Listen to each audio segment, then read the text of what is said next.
Hello, hello. Welcome here. We're so glad that you're joining us. Hey, Jess. Oh, I can't hear you though, Jess.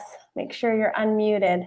There, are we good? Hey, there you go. I can hear you. Ronnie's making fun of my outfit. He's like, "You're doing a webinar dressed in that." I was like, "That's the beauty of doing it from your home." Right? I'm wearing sweatpants because I was like, business on top and just chill downtown. I was like, "No one's gonna notice how greasy my hair is." So I thought you might zhuzh it up or something. no, I had no time to zhuzh. There was no zhuzhing. I did get my face washed before bed, so I'm stoked about that. That's a win. Yeah. So people, just let us know if you can hear and see us and we're not just having our own conversation here. Just let us know in the comments. Hey, Danielle. Hey, Jennifer. Hey, Candice. Can you all hear and see us? There's 28 of you in here already. That's amazing. What's up, Candice? Hello, hello. Yes, you guys, you can hear us. I'm so excited for this. Heather and I have poured a lot into it, and I know it's January 8th, but it just feels like a new year, and it's exciting to kind of have people come together. Hey, Melanie, thanks for letting us know that we can hear you. That's awesome. Yeah. Good. Okay, so I'm going to give you just a little bit of an overview of what to expect in this class. As you can see, there's a chat box. We want you to use that. We want you to interact with each other, to ask questions along the way. Feel free to go nuts in there. We might not watch it the whole time, just so we're not distracted, but we'll definitely have time if you want to ask any questions that we'll answer those. And then also, we would love for you to put aside all the distractions, if possible. I have kids upstairs sleeping, so hopefully they're not going to be bugging me, but just turn off your phones, get yourself a piece of paper and a pen so that you can really zone in and get everything out of this class possible. And also, we would love for you to stick around for the whole thing. We will be doing a giveaway for a $25 Amazon card at the end for those of you who stick around with us. And we'll also have some fun other things throughout.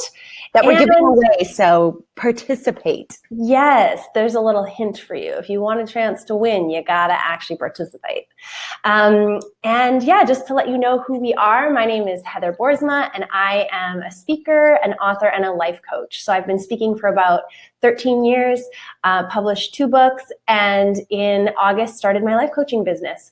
And I am just super passionate about seeing women chase after their big dreams in community and actually get the results that they want, not only so that they can change their lives, but that so they can impact their families, their communities, and their world. So Jess, why don't you introduce yourself and tell us a little bit about you?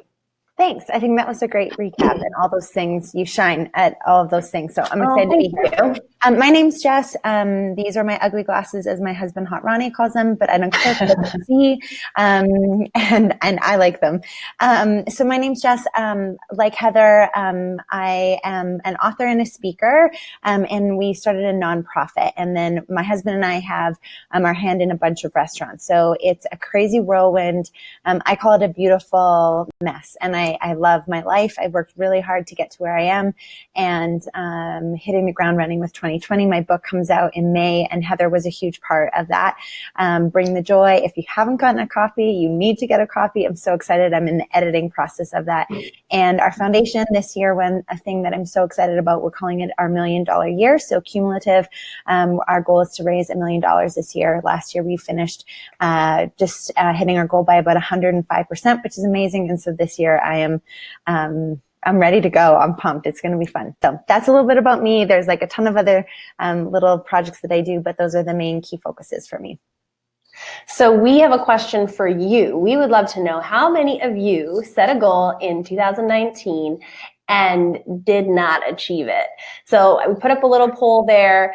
Quickly go ahead and vote. Yep, you can relate. Either, yep, that's me, I didn't achieve the goal, or heck no, I totally crushed it. Either way, we are celebrating with you. Okay, yeah, so we've got the numbers flowing in. I like that. You know what? Kudos to you, the ones that say, heck no, I crushed it, because that gets some focus. Awesome. And then to all of you that are saying, hey, I set a goal and I didn't achieve it, and yeah, it was like a total bomb. Don't worry.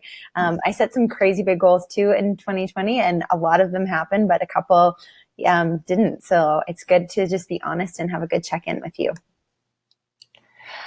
And that's really why we're here and we're doing this webinar, because what we want for you in 2020 is to set a few goals and get a few mindsets to support those goals so that you can actually see the results that you want.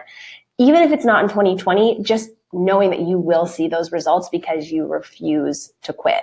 And for me, I think the year is helpful, like to kind of bookend just like an outline of a season, but ultimately, like some of the goals I have are going to take way more than a year. And the difference between me getting them and not is just never quitting, which is something I think Jess and I have in common. We just do not quit, no matter what. Stubborn. Yeah. All right. So we've got 81% that say yes, they can relate. They did not set or they did not achieve their goal. And 19% of you crushed it. And that's amazing. So kudos to you. Give yourselves a pat on the back. I think so to dive into what we're kind of talking about and this goal crushing mindset. Heather and I are really passionate about working together and helping women specifically, but if there's dudes on here, we're passionate about helping you too. But is to get the right mindset for 2020 so that if you were someone that is in that like 80% where you're like, I set a goal, it didn't happen, and I'm frustrated. There is a statistic that says 96% of people that set New Year's resolutions don't achieve them. So that means only 4% actually are going to achieve those things. Now, I kind of wanted to give you kind of some backstory to why we're so passionate about mind crushing goal sets, because it's taken me a really long time to get here, but also a lot of hard work to get here. And it doesn't mean that I'm perfect. And I think to level set, this call is not like, look at how great we are. This call is about like, look at how many times we failed. Here's all the stupid things we've done. Here's all the awesome things that we've done, and hope to share those tools with you to empower you for those goal crushing mindsets. So many of you may know my story, maybe you don't, but I used to work in the corporate world, and my whole mindset was that I was going to become a CEO of a company. I was super passionate about climbing towards the top of the ladder. I had a really great run with a company, Jugo Juice. They're based here in Calgary. I was climbing my way up. It sold to a publicly traded company. And just as that was happening, I got headhunted to go sell software at a large software firm that was international, one of the largest in the world. And I saw a paycheck, and I saw an amazing corporate ladder structure that I could climb. I had dreams of moving to the States and working on their NFL portfolio. Long story short, I hated it. And then I got pregnant, and then I got pregnant again. And I was kind of doing my own thing. And in that mess, my son passed away. So he was 6 months, or just 3 days shy of 6 months, which was horrible and brutal. And that's for a whole different webinar on grief. But one of those things, my husband was awesome. We had a little bit of money from our GoFundMe that didn't need me to go back to work right away. But as you know, money runs out. And my husband didn't really make me go back to work. And then all of a sudden he's like, okay, babe, he's like, rubber's going to meet the road.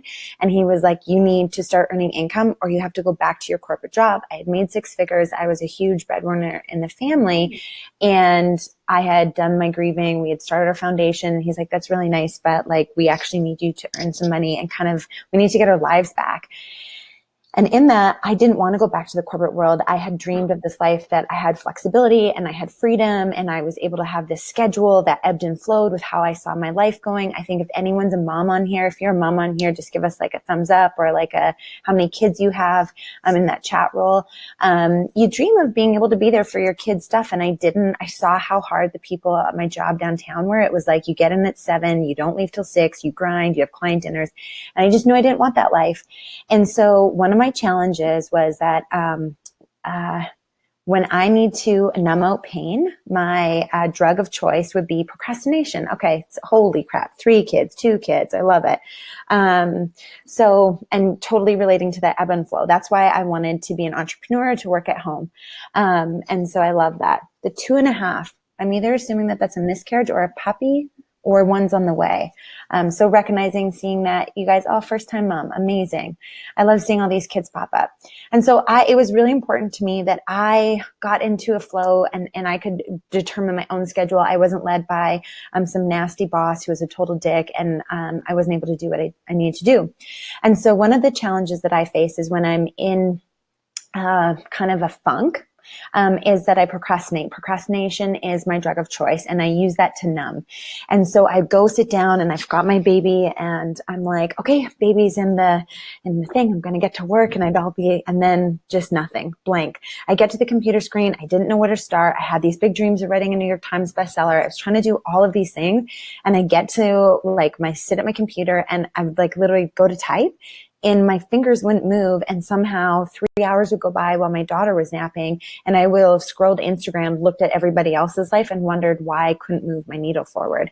And so this became a repetitive habit, and it got really bad and really scary. And I had a lot of negative thoughts come into place, and it made it really, really challenging. So one of the things that I knew I needed to change was my mindset. And so as we talk about, I think, a lot of different things and setting those goals and how we come into that. And as we talk about goal setting and not just resolutions, I want to shift that even further. I just finished reading Atomic Habits. Write this down, put a note in your phone, jot it down on a piece of paper. Atomic Habits by James Clear. This was just a mind-blowing moment for me. But I wanted to change from not only goals, but from making habits, because I knew that I needed to change something, and I had to get really, really clear on my priorities. And so I needed to set that goal. And then not only did I need to set that goal, but then I needed to break it down into bite-sized bits. And for me, one of my big goals that I'll reference a lot of times here is my book. In 2017, I was like, this is the year I'm finishing it. 2017 finishes it. Obviously, no one has a copy. It's 2018, same thing. And so finally in 2019, I wrote down the goal, and then I worked that goal backwards. And I think one of the biggest things for me is that I know that not only do I need to set a goal, but I need to put habits in place. And those habits are what gets us to the goal. And that was massive for me. And now when I move forward, I ask questions like, does this move the needle forward? Is it important? Is it relevant? And then is this my priority or someone else's priority? And I knew that I needed a team member, and I wanted to put some skin in the game. And so I contracted Heather. I said, Heather, I know you're friends. I know you've offered to help me, but I need help. And so I put some skin in the game and said I was going to pay her. And that led to the success of my book. So that was one huge thing for me, as I don't know if anyone feels like procrastination is a drug of choice, but it definitely was for me. And it was a huge struggle in getting caught up in that negative funk and not being able to move the needle for me. Yeah. And for me, I am somebody who takes a lot of action. And so my drug of choice is You're the exact opposite of me. That's why I know you're good for me. Yeah. I'm get as busy as possible and do as many things as I can, even if it means just baking muffins, so that I can write down, bake muffins, and check it off my list and feel like I accomplished something in my day. But where I really have struggled is when I actually get to the end result. So for me, in 2019, I published my second book, and it was a 2-year-long project. I wrote the book on 2 years of Thursdays, because Thursdays is when I got a babysitter. And so I would go on Thursdays and write that little book. And I had a whole plan to launch this book into the world. And I had so many influencers on board, and I had all the reviews lined up, and all of it was lined up and ready to go. And on the day that my book was supposed to come out, my publisher let me know the day before at 4 p.m. that my book would not be available on Amazon. And for me, this just felt like a massive, massive failure. And I had done all of this work to prepare, and the launch did not go the way that I hoped. And it was, in that case, completely out of my control. And for me, not having a team member and being a solopreneur in that project, I crashed and burned. I cried every day for a week. I felt like giving up. I questioned my life purpose. All of it. I spun out completely because I didn't have support. I didn't have someone walking alongside me saying hey, this is actually not a failure. This is just something that was out of your control. How can we switch this around to keep working towards the goal? And eventually I did get that. And Jess was a person that did walk alongside me in an informal way. But I just imagine what it would have been like had I been in a group of women where I was having that regular accountability and having that regular coaching, to have had someone be hey, you know what? Like, here's another way of looking at it, or this story's not over yet. Like, how can we shift this and turn it and reframe it to keep going and to get to the end goal? Mm-hmm. So for me, the problem was like, how do I process failure when I'm on my own? How do I get over the roadblocks and the obstacles that come up when I'm on my own? So I'm just going to start up our slideshow here just so to give you guys a bit of a visual. But the problem that we're both describing here is like, what goals should I set? How can I follow through with the goals that I do set? What if I mess it up? And then we do a lot of looking around at what everybody else is doing and feeling like we are never measuring up. So Jess is going to talk a little bit about how to actually crush your goals in 2020. Mm-hmm. So one of the biggest things I think, I mean, how many of you in this group feel like you know what your goals are or for 2020 or like the things that you're working towards? I encourage you guys to be brave. This is one of the things that I talk about lots. If you can't speak your goal and you dream out loud, how are you expecting people to come and run alongside you and to support you and to journey with you? And so for me, my goal was launch my book. I want to sell a minimum of 10,000 copies because that means that hopefully a publisher would look at me. And then also for it to become a New York Times bestseller because I'm that passionate about the story that I'm sharing. And it took me a long time to get to this point because it's like, oh my gosh, what if people like judge me, or what if people don't think that I can do that? And so we get caught up in allowing other people's stupid voices to come into our head rather than staying in our lane and owning that. And so for me, I reference back to writing a book. Maybe you have a goal of launching a business. Maybe you have a goal of taking your business that does 20,000 in revenue to 55,000 in revenue. There's a ton of options. So I just encourage you guys, if you don't feel like you are super clear on that, you got to spend some time in asking like what's important and start to dream and allow those dreams to flow onto a piece of paper. I now then write my dreams out, which I find so important and really, really helpful. So I think a little bit as we set those dreams, for me, that was that book. And I break that down into kind of those bite-sized pieces. And like I said, I work that back and I look at like, what are the steps that I have to take to get there? Okay, I have to actually write the book. I have to sell this many copies. How am I going to market those copies? And that's going to be super huge. And if I saw someone in the chat box say that they're struggling to get clear on their goals, I would encourage you to go somewhere that you are not normally here. So if you're someone that feels like, to get out of your house, go find a coffee shop, somewhere that you don't know people, somewhere in a different area of the city, and just sit down and dream and allow those stuff like, I dream of having a vacation property. I dream of traveling with my family. And then what are the things that you know you want to do in that to get you to that goal that you know that you'd have to do? Oh, I'd have to earn this amount in income, and then start to look at that. And Danielle, I hope that helps answer some of those questions there. Okay, so people are starting to say, sorry, I'm just scrolling through this. So yeah, don't be afraid to feel like that.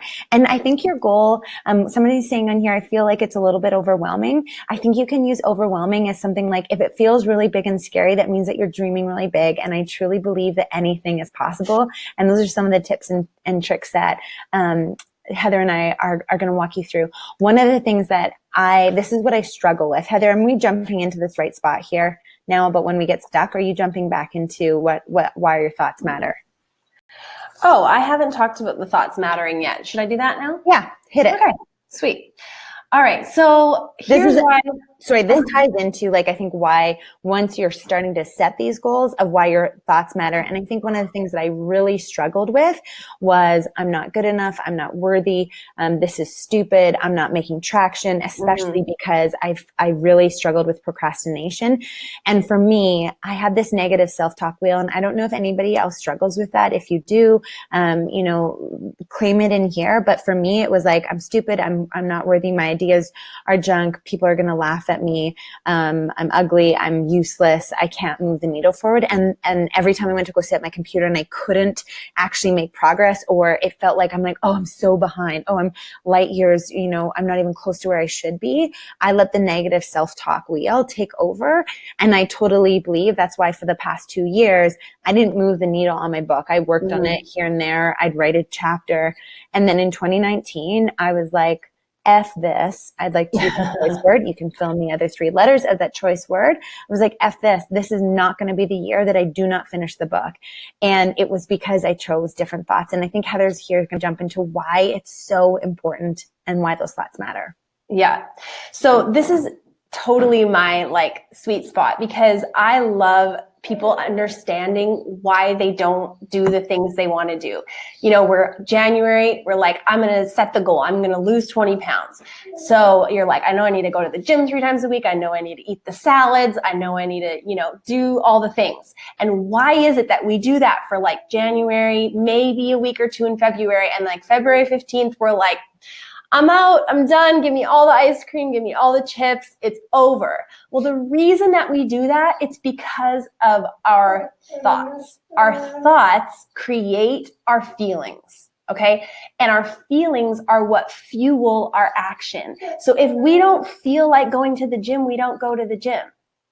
Even if we're like, I know I should, and you hear a lot of this hype of like, just do it, just go to the gym, like forget how you feel.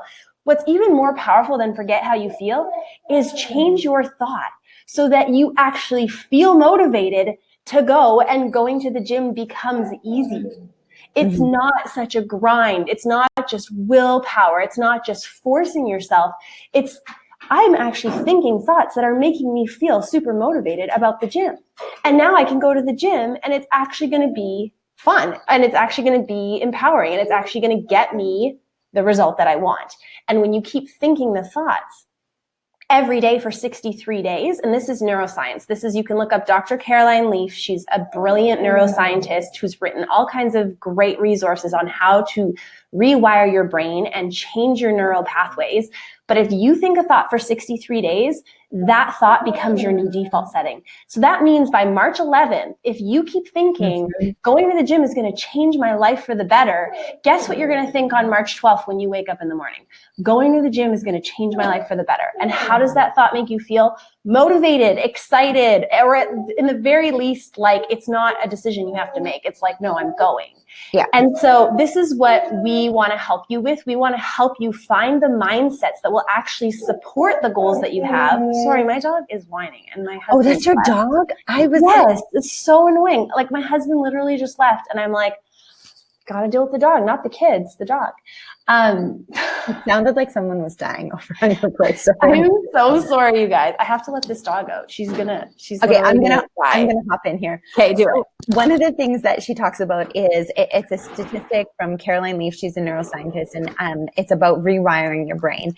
And for me, my brain was so broken, and I had told myself this story for way longer than 63 years or 63 days. It was probably 63 years. But I tell myself that story for so long that just became my mindset all the time. My mindset came, oh, well, I just procrastinate, or, oh, when I get to the keyboard, I'm useless. Oh, like, what's the point of working on this anyways? It's not going to matter. Oh, like your ideas aren't that good, or who's going to want to read your book anyways? And so that was what my go-to was. And I really had to rewire that brain, and something shifted inside of my gut when I just decided, I was like, I will no longer choose to not let this goal not happen. I'm going to do everything in my power. And so in my room, on my board, in my mirror, I've started writing what I needed to rewire my brain with, and really pressing into that. So it's absolutely huge.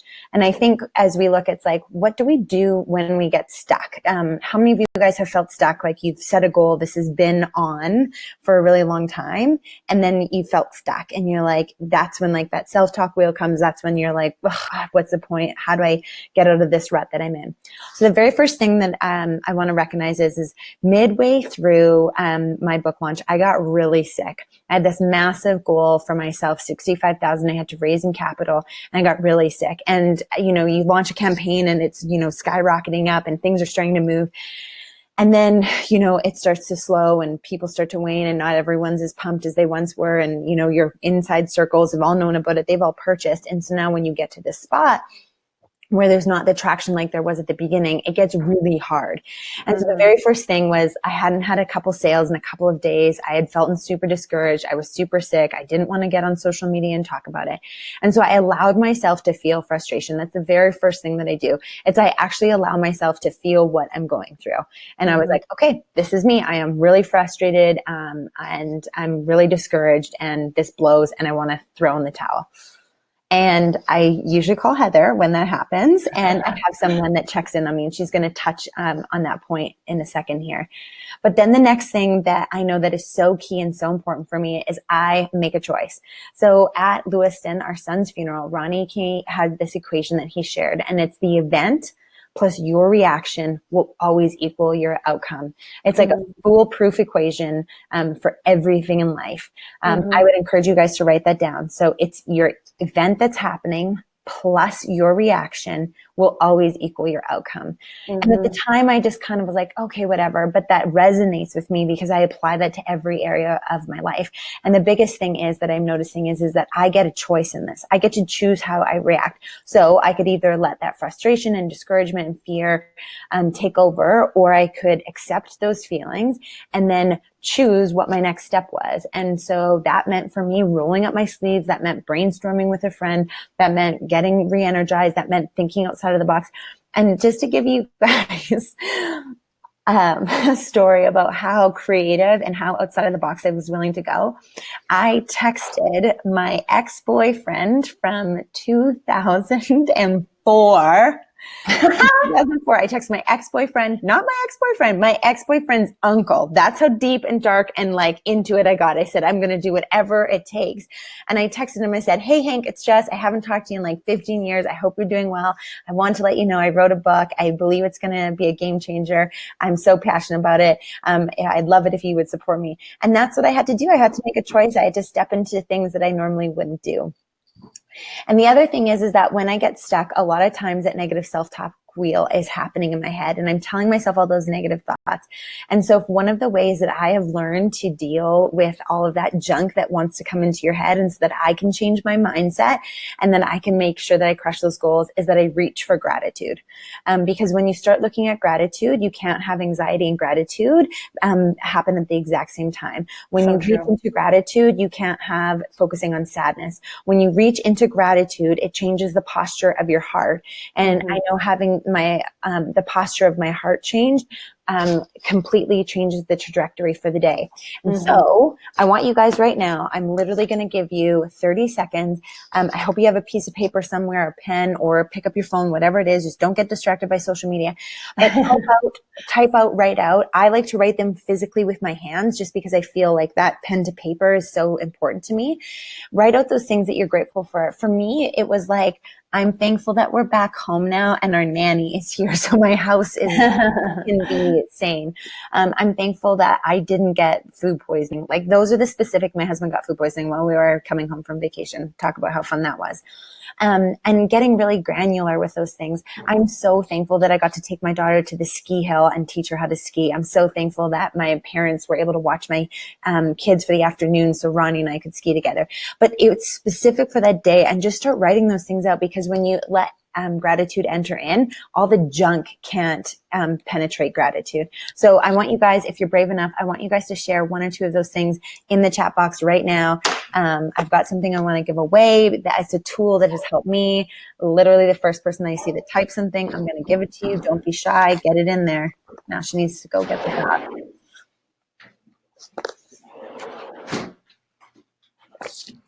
Dun, da, da, da. Do we have anybody? Andrea. Okay, Andrea. So Andrea, we're gonna make sure that we connect with you after I'm grateful for my son, my upcoming travel plans. Get even more specific, not just I'm grateful for my daughter, but go into like what that, like really granular things. I'm thankful for not getting sick during flu season. Amen, Candace. So one of the things that I started using, if you don't know me, I'm obsessed with Rachel Hollis in the most healthiest way possible. However, I did meet my son Hollis after her marriage conference changed mine and my husband's life and the path that we're on. But I'm giving away a Start Today journal. This is my Start Today journal. I do it every day. I write out 5 things I'm grateful for, and I write my dreams. So Andrea, you are getting a copy. I'm grateful for a great chiropractor and helping me rehab my wrist from surgery. Okay, Tara, that is exactly it. Getting so specific about that one thing. Thank you, Heather, for typing that. So we're going to give that away for you. It's a tool that I've absolutely loved. But when I get stuck, I reach into gratitude. And a part of that is like looking for gratitude along the way. And Heather's talked about that great thing where she had something, it totally flopped on what she put in over 2 years of hard work. I sat with her at the table while she was editing. I sat with her at the table. She was doing all that. And it didn't go as planned, but I know that she can still reach in for gratitude about what's come out of that. And so when you turn your heart into that posture, it will change your life. And that is such a huge mindset thing for me that I reach into for now daily because I'm looking for those things along the way. Yeah. Thank you all so much for sharing your gratitudes. So beautiful. And yeah, I love what you said. Like, you can't be anxious and grateful at the same time. You can't be sad and grateful at the same time. So if you're like, I need a quick like brain hack, heart hack to like get out of a funk, go to gratitude. Write it down, tell somebody. It will shift your mood really quickly. Okay, so what do I do when I get stuck? One of the first things that I do is I reach out to somebody. Here's the deal. The intensity of the emotion that we feel when we're stuck, it's like pain, sadness, frustration, fear, all of that stuff is lessened by like half when we just know we're not in it alone. But in that moment, why don't we reach out? We don't reach out because we're judging ourselves and feeling shame. We're like, I shouldn't feel bad, but it's okay to not feel okay.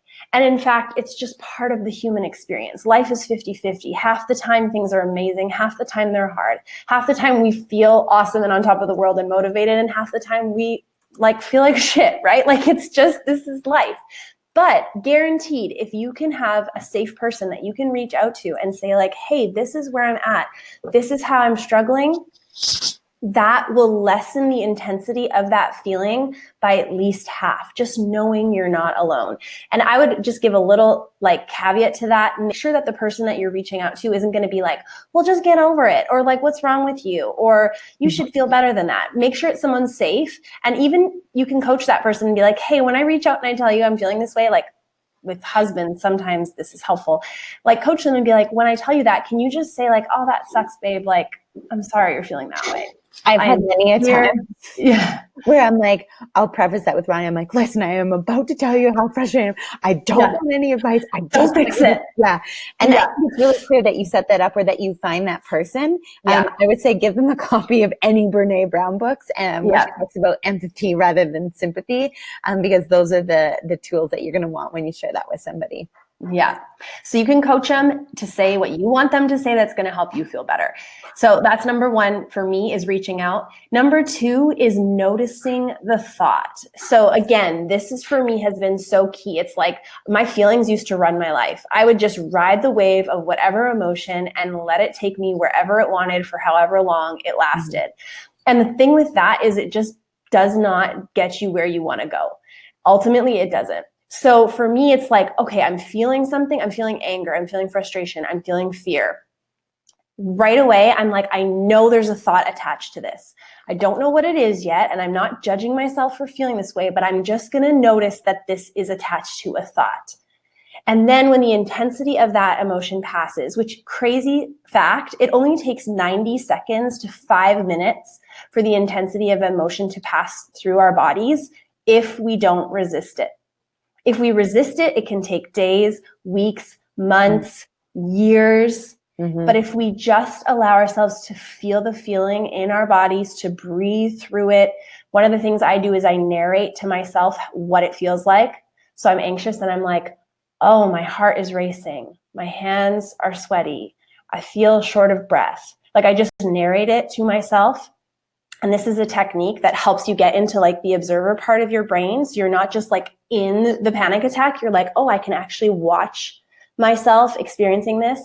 And as those feelings are processed through, then you can go, okay, what was the thought attached to that anxiety? Because anxiety doesn't just happen.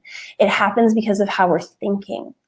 And when I notice the thought, then I have to decide and evaluate that thought and go like, hey, do I want to think this thought? Is this thought serving me? Is this thought going to get me the result that I want in my marriage, in my family, in my business, in this project I'm working on? And if it's not helping me, I choose to stop thinking it. And it's hard. For 63 days, it's hard. For 63 days, you're like in the river of misery, just trying to get through. But if you choose every day to think a thought that will serve you, to replace the one that wasn't, eventually that will become your default setting. And that thought will come up naturally for you. Mm-hmm. So for me, the third thing is to choose a new thought that's going to serve me and my goals. So that's how I deal with getting stuck. And super huge in that rewiring section of what that needs to look like and how we do that. Yeah. And so now we're going to jump into 5 powerful thoughts to think in 2020. And I think, Vivian, where to go? You had a question about how do you stay consistent though? I feel like I've always start something, but I have a hard time keeping it going. I would say that is probably attached to a mindset or a thought that you have, and not keeping that goal at the top of your mind. So we're not professional psychologists here, but what we are people that have been in that exact same thing, where it's that consistency. So in 2017, 2018, I was like, I wrote in my goal book, I'm going to become a New York Times bestseller and I'm going to finish my book, blah, blah, blah. The year goes by, I'd work on it for a little bit and then I'd let it, sail on by and let every other priority come up except for that one. And so I think keeping that top of mind and choosing that goal so that like this is why this is so important for me. So I think your why might not be strong enough of like what's in it for you when you accomplish that goal. For me, it's like being able to share all the deep parts of my life with other people who I know are struggling with all the same things. And I want to use that as a platform so I can speak to larger groups and reach more people. And that why is so powerful inside of me. I feel like my body was wired to share this message and I know that I just have to finish that. So there's that attachment to that. And then I've also gotten really good at that habit. So this goes back to setting goals, but then not only goals have to become habits.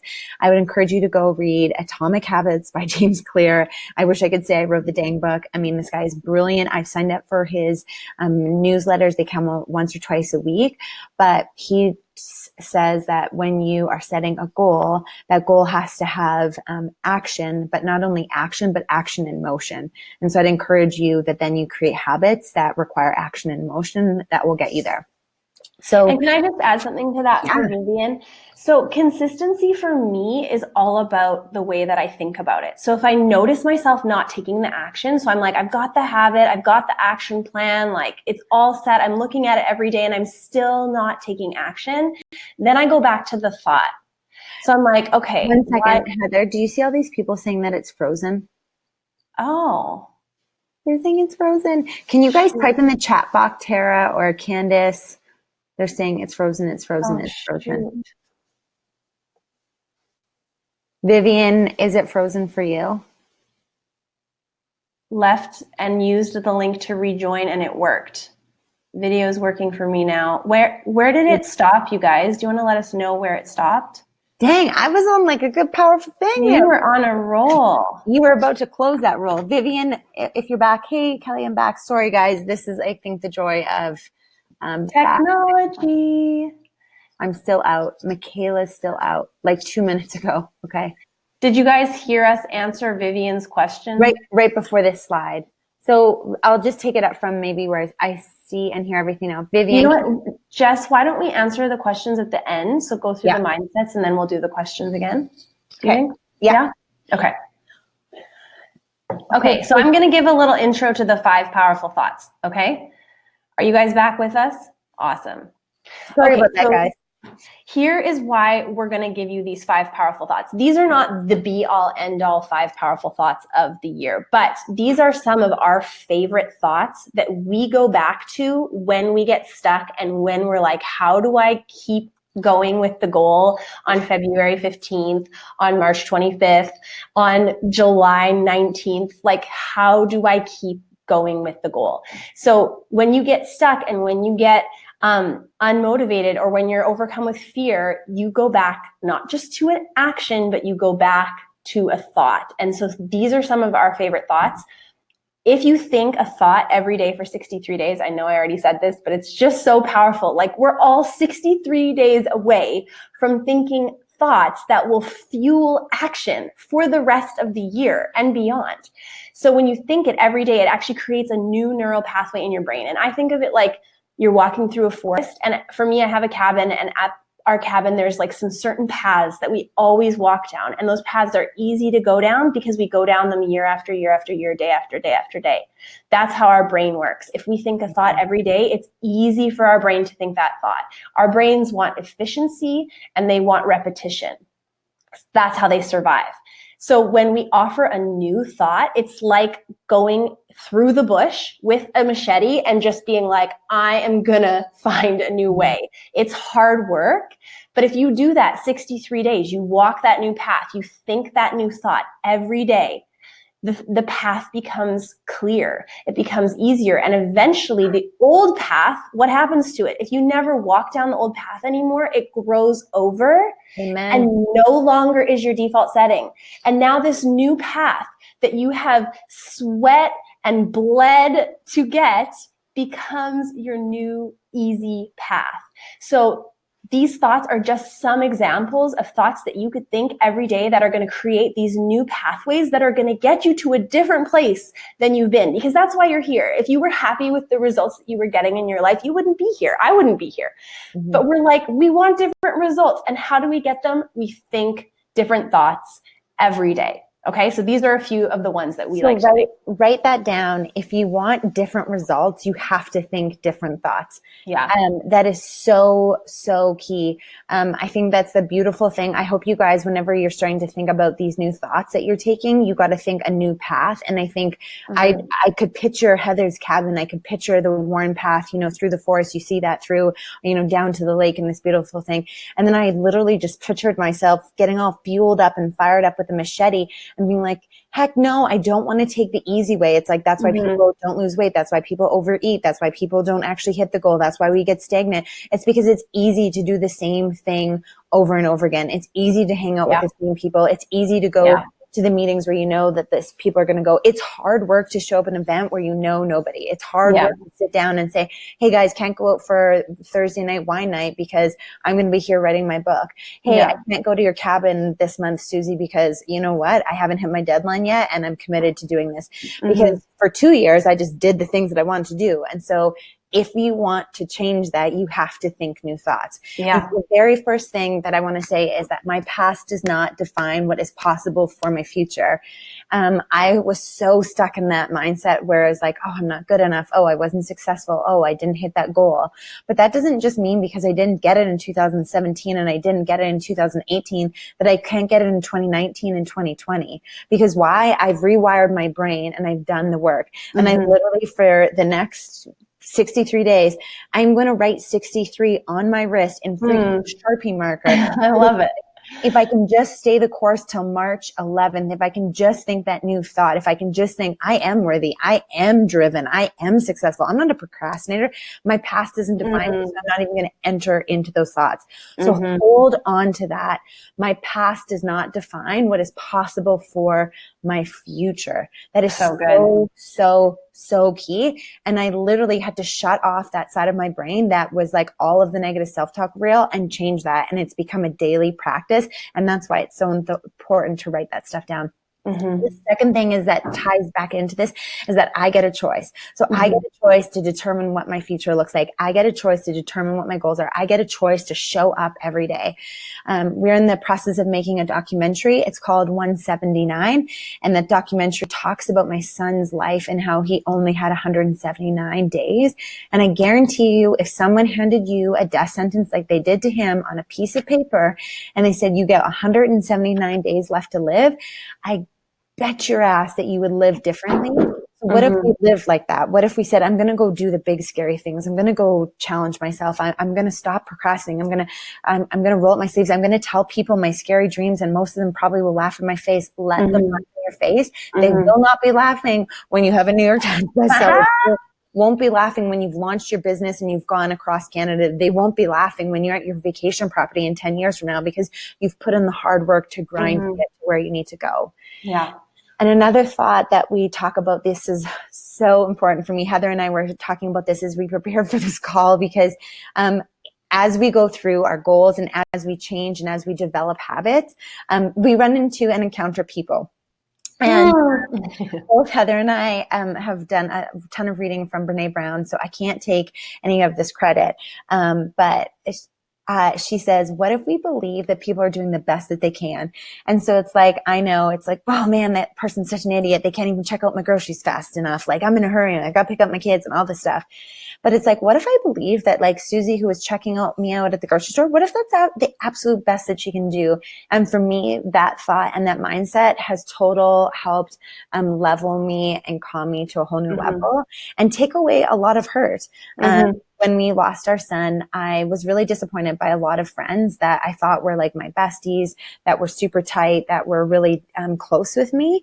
And they didn't really show up. And perfect strangers were at the hospital once a week, dropping off fresh baked muffins and hot coffees and, organizing all these things. And the closest people in my group didn't show up. And that caused a lot of hurt. And so to let go of that hurt and to let go of that, I said, what if Susie was doing the best that she could because she didn't know how to do any better? And that was a huge thing of letting a massive weight off of me. Yeah. And with that, that was also on my list. We separately wrote lists of what are our favorite powerful thoughts. And we both had this one because it's so transformative. We do have to deal with people all the time, right? And there's a lot of mental and emotional energy that goes into relationship. And if you think of your mental and emotional energy as a tank, and you think of the time that you spend just thinking about a relational problem that's in your life right now, and I'm sure someone pops into your head right away. I have 3 right now. And my brain uses so much energy just thinking about the story over and over again. What happened, what they said, what they meant, what I wish they would have said, how I feel about it, blah, blah, blah. And my husband said to me the other day, he was like, babe, you don't have time or energy to think about this stuff because you're creating a business and a life that's going to change so many people's lives. You can't afford to think about this. And I was like, you are so right. It's just taking up too much space in my brain. And it's not helping me show up and serve the people who do want to be in relationship with me. And so for me, this thought is exactly what stops that spin cycle. I'm like, you know what? That person, they didn't hurt me. They're doing the best that they can. And my thoughts about what they did and said are what are hurting me right now. And I get to choose those thoughts. So let's stop being the victim. Let's take responsibility and go, if I'm hurt, it's because of my thoughts. And I can change those thoughts. Any thought is available to me. And I can choose one that's going to serve me and serve the call and purpose that is on my life. And so can you. So try that one on sometime, especially with a really challenging relationship. The second one for me is focus on being successful in the things I actually have control over. I don't get to decide whether or not my publisher puts my book up on Amazon on the day they're supposed to, that we've been planning for 4 months or not. That's out of my control. But I have a lot of things that are in my control in that situation. And I get to choose to focus on being successful on those things that I have control over. An example of this is this webinar. We don't know how many people are going to sign up. We don't know how many people are going to show up. That part's not in our control. But what we get to be successful in is preparing, doing the research, being here, giving you guys everything that we've got. And I'm going to leave this call feeling amazing because of all of you that came, but even more so because I know that I was successful in the part that I had control over. And the last one for me is investing in myself equips me to serve others. This for me became so clear as I became a mom, because I used to think my kids, I just got to love them and give them everything. And if I go and do something on my own, that's just taking away from them. That's taking away from their experience of me as a mother. And that totally shifted when I learned that I can't give anything that I don't already have. If I don't love myself, I cannot love my kids. If I don't forgive myself, I can't forgive my husband or that friend or that person. If I don't first invest in myself, I will have nothing to offer the world.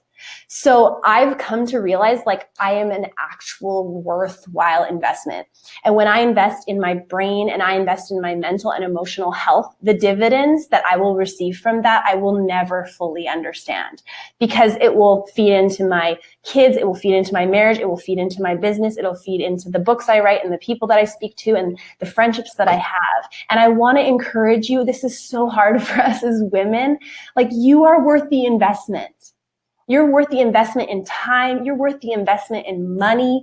Like, my husband, he buys buildings, and I know, I'm like, you're buying real estate. Like, that's a great investment. And he's like, babe, you're a better investment than that building. And I'm like, shoot, like, I seriously look at that building and think that building's a more worthwhile investment than I am, which is crazy. He's like, no, you invest in your brain and your mind and your resources. Like, you could create more wealth than that building could ever create. And I'm like, that's true. That's crazy. Like, I don't even think of it that way. So for me, thinking and making that shift, like when I invest time and money, even if it means I'm away from my kids, it's actually giving something to them and everybody else in my life. Mm-hmm. It's absolutely massive. And I love that. I think someone just commented about mom guilt. And it's like, that is such a powerful thing, is when we're able to let go of that mom guilt so that we show up to the table better for ourselves. I know when I wake up early and I feel like selfishly take, an hour and a half to go do a workout and get that in, but I show up better for my husband. I show up better for my kids. I show up better for myself, more prepared. Yeah. That is a massive thing. And that's one of the thoughts that I've rewired, that this isn't selfish. This is just what I need to do to be the best version of Jessica. Yeah. So we want you right now to take action. This is something you can do right now. We want you to get out your phones. If you've had them away, you can take them out now and go into your phone. And I want you to set an alarm for yourself. Jess told me today, you don't just have to do a reminder. You can actually do an alarm. So because then it's going to go ahead. So I click on the clock. So if you guys have an iPhone, you want to click on that icon where, sorry if you can't even see that, but you want to click on where you'd set like your alarm to get up in the morning. Go ahead, Heather. Sorry. I got a little excited. Oh, no problem. And so just set a time. And for me, I like to choose a time when I start to get in a slump in my day. Like, I'm like, oh, I know at 3 p.m., like I start to get like tired and down. And so I want you to set an alarm, and you can choose one of our powerful thoughts, or if something came to your mind while we were doing this, you can choose that. And I want you to put it in your phone as a reminder that's going to pop up every single day. It could be at like 3:05 or like 6:19, or maybe for you it's like 5 o'clock dinner time. That's a crazy time of the day. And it will pop up and it will remind you to think that thought, because this is really important. And I have another way that you can do it. Like, I have a journal here. Like, some people have like all their goals written down. What I have on this first page of my journal is all of the thoughts that I am working on thinking right now. Oh, I love so these are my intentional thoughts in every area of my life. I've got one for my family, one for my marriage, one for my business, one for how I use my iPhone. Like, whatever area I'm working on, I also have a thought that I am choosing to think about that area and about that goal. If you can't think of a powerful thought right now, you can use one of our 5, or you can make this your little homework assignment to get done by tomorrow, okay? And I would encourage you, so that reminder, I've set it on every day, and you can relabel the alarm. And in that relabeling of the alarm, mine's in bold. And then I pick a song that like gets me fired up, or something that, is super, like it stirs something up inside of you, where it's changing the posture of your heart, or whatever that is. And for me, it's like, I am a successful author. That's a powerful thought, because for 2 years I was stuck in a procrastination. So maybe it's like, I am a successful business owner that changes females' lives by empowering them through events, or whatever that is. But I think start to brainstorm, and then whatever speaks to you. But I also want to encourage you guys, at my desk, I have a little 4x6 note card, and on there I literally just wrote in Sharpie marker 63 days. And then underneath it, I wrote March 11th. So it's 63 days, March 11th. And that's going to be that reminder. There's your puppy. And that's going to be that reminder for you guys to stay focused on that powerful thought so that you can rewire your brain. So as you're so used to taking that comfortable pathway down to the lake, that path that everybody's taken, that everybody walks down because it's easy and it's comfortable, I want you to arm yourself with a freaking machete and something else that gets you fired up, whatever it is you need to clear the way, a tennis racket, I don't care, a freaking shovel. Maybe it's just like one of those like things that just eats up trees and you're just like, power that sucker up and go. And that's the path that you're going to walk down. And just remember, when you walk down that path, it's not going to be easy, and you can so quickly turn back down there. So picture yourself heading down to the lake, get uncomfortable, 63 days, March 11th, that is where it is going to be. We have been so honored and blessed that we have had you guys on this call. Heather and I have worked really hard on changing our own mindsets. We've used each other as accountability partners, find some people to get around with you and to make that happen. One of the things that I did because I knew I needed change and I wasn't making strides was I got into a mastermind. I looked at entering into a mastermind and I was like, oh, I'm just going to look at Jenna Kutcher's. I went in, did all the things, filled out the forms, and then I was like, holy crap, it was $24,000 for the year. And if you paid up front, you could save 4 of that, and it was only $20,000. I was like, Ronnie would literally kill me. And so I was like, I'm just going to start my own. And so Heather and I have been approached and asked by people, you know, hey, we want to run with you. And so we are doing a mastermind here in 2020. Candace is in it. She's already signed up and committed. It is something that you will pay for. And we believe that by paying for it, that puts skin in the game, and it gives your decision some weight. It's so easy to sign up for stuff for free, but if you are saying, I have these massive goals, these massive dreams, I want to change my habits, I want to level up, I want to accomplish things in 2020, join our mastermind. We meet once a month. It's a 90-minute call. I promise we will be just this fired up or even more. And then we break off into a small group and then we do a 60-minute call. In that call, we brainstorm together as a group. We hold you accountable. So if you said you were going to accomplish XYZ in the month of January, come February, we have it written down and the group of girls that you're partnered with are going to ask you, hey, did you follow through on submitting that document to that big scary guy that you wanted to bid on this contract for? Did you actually do it, or did you sit on your hands again because you were too embarrassed about what he was going to say? And that's for that brainstorming and troubleshooting. And then also it comes up with a PDF with some monthly content and then some of those action steps. We're just so excited about it. I totally believe a mastermind is what helped change me and also was amazing for accountability. And so if you guys are interested in joining, we are extending our early bird pricing tonight until tomorrow. So for the next 24 hours, rather than $195 a month, it's $175 a month, or you can pay it all up front. And Heather will have a little button here, or you guys, if you have some questions about it, I know that there's, so financially, you might need to talk to your partner or to your husband or to a business partner, whatever that looks like. Go and talk to them, but ask us any questions. I promise you guys, if you have something big that is on your heart that you are so sick of sitting on, this will be one of the keys in getting you there, because you don't want to let people in the group down, and you're just so passionate about coming prepared to the next meeting. That's what I found. And that's what I found working with Heather and having that skin in the game when I had to pay her. So that's why we charge. So that's my encouragement for you guys with our mastermind. We'd love to answer that question. Yeah. And I just like to add to that, like, if you are kind of tired of getting the results that you're getting right now, if you're tired of feeling stuck, like, are you tired enough to do something different? Because we often just keep taking the same action, like hoping for a different result. And I'm like, yeah, maybe you think you can't afford to do it. And I want to counter that with you. Maybe you can't afford not to do it. When I signed up with my life coach in September, I could not afford it. I put it on my credit card, okay? Because I was like, I need this more now than ever. I'm in a position right now where I need to get my mind thinking at its optimal, level, because I need to create the results, because I need it for my family. I need to pay my bills. And I'll tell you that it only took 2 months for me to reach my financial goal. And it was like I paid off my life coach, no problem. In 1 month, I paid for 4 months of coaching with how much money I made by having a coach. And so for us, we're like, we don't want to take anything from you. We want to give you so much value and help your businesses and your projects and whatever you're working on be so successful so that you're like, oh, that 175 was literally a drop in the bucket, because the results that I'm getting now by having community, accountability, and resources every single month are like way outweighing any cost that it was for me up front. And that's genuinely our hearts.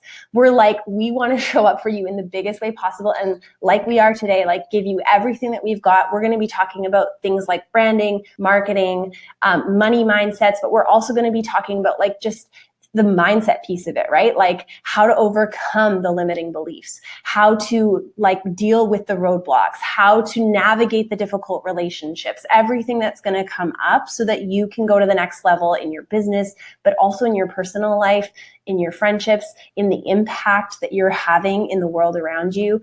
We want to run with you for all of that. And sometimes it's going to look like us being your biggest cheerleaders. And other times it might look like us giving you like a kick in the butt, like we give to each other every once in a while.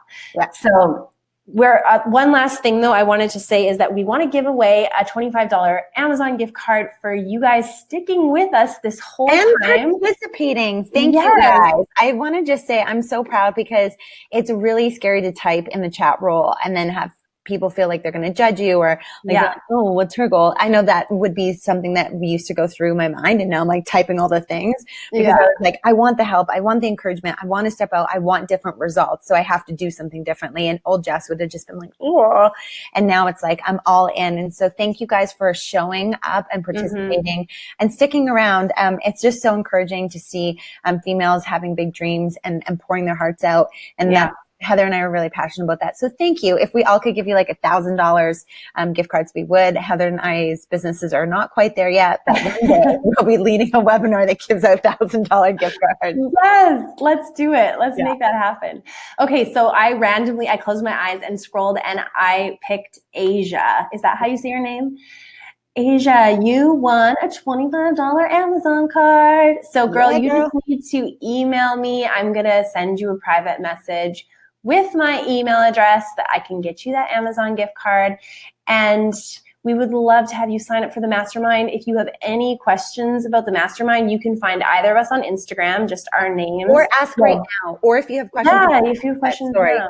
I think right when we answered not Asia's questions, it was Vivian. Vivian, are you still on here?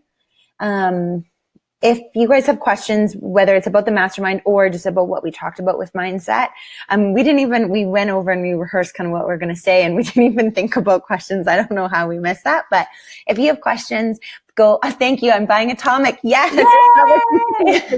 Art for. Perfect. So much. Grabbing my machete. Yes, Melanie, grab that mother effing machete. And you know what? Caroline Leaf, I used to never swear. People nickname me the Jesus Police.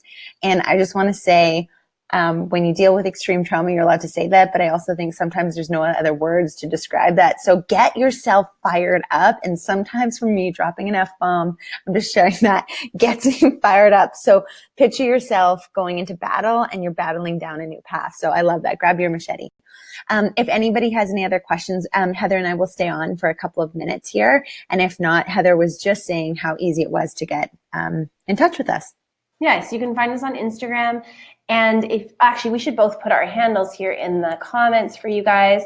And then I actually put mine wrong. Lovely.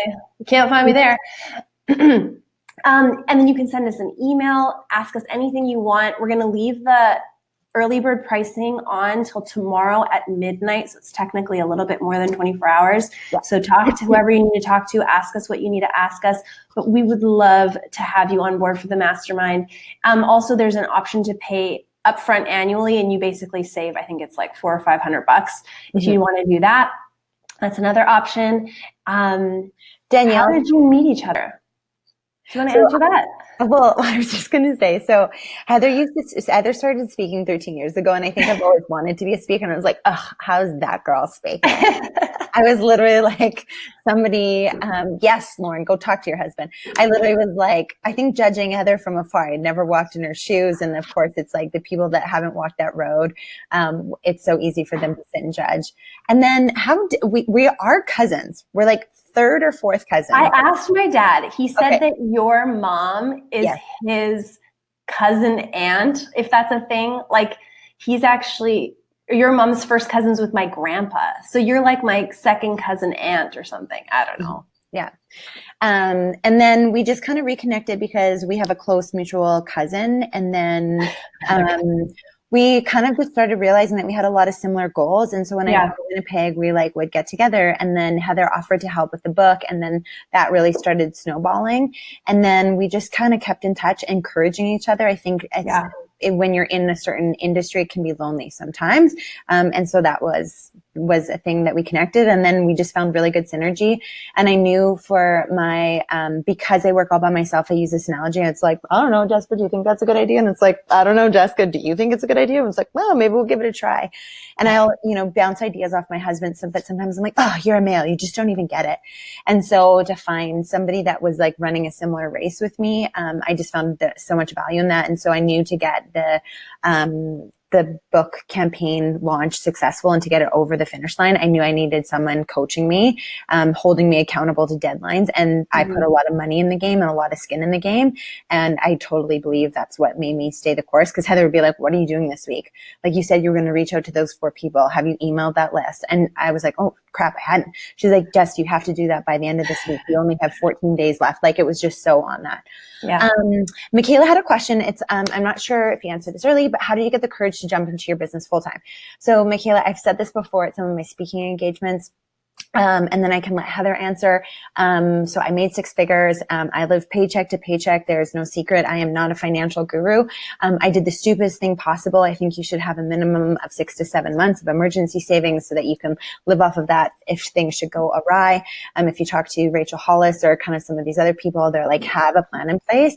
I just jumped right in. And I think because, finally Ronnie was like, we actually went into debt. It was a terrible thing. And it was not smart at all. I wouldn't recommend it. But then I saw where I was putting herself, and I finally was like, enough's enough. And I just rolled up the sleeves, and I'm just like, failure is not an option for me. It's not an option for me to go back downtown to a corporate gig where I make somebody else super wealthy so that they can have their 5th vacation property. And that just had fueled me that I have this, I've dreamt about it. I put it on paper. I visualize it, that I have this life, that I have freedom and flexibility. And with that comes sacrifice, but I've just learned to make it work. And I think you can always stay stuck in the fear, but I just don't want to wake up one day and wonder what if. And that what if was powerful enough for me to make it happen. Yeah. And I also have a really supportive husband that, God bless him, he is like along for the wild ride and picks up my crazy pieces. So that's how I did that. Yeah. And I would add to that, like sometimes you do have to do a job that you don't like and then have a side hustle going at the same time.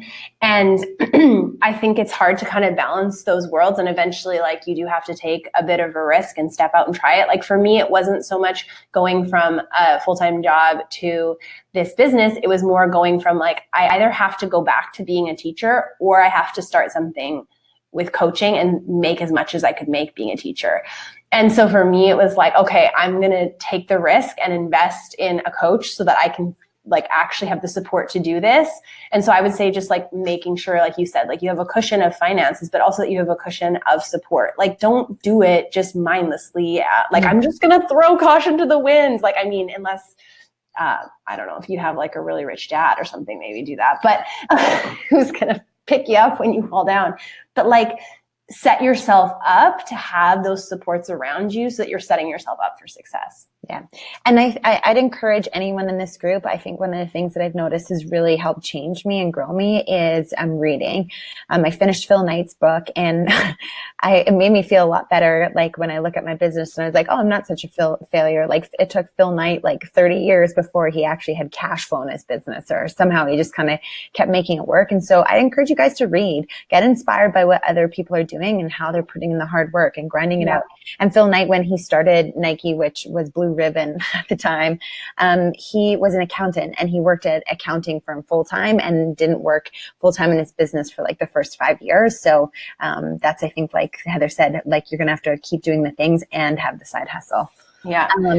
Vivian asked here, how do you get around those kind of people? Honestly, like Jess was saying, she was kind of annoyed by me and I was really intimidated by her. But usually when you're intimidated by somebody because you're like, they're doing amazing, like that's the person you need to get to know. Like just put aside your jealousy, put aside your like, oh, like, and just approach them, just send them a DM, just be like, hey, I think what you're doing is inspiring and amazing, and just keep showing up for them. Yeah. And for me, it's like, instead of asking for something from that person, offer something to that person.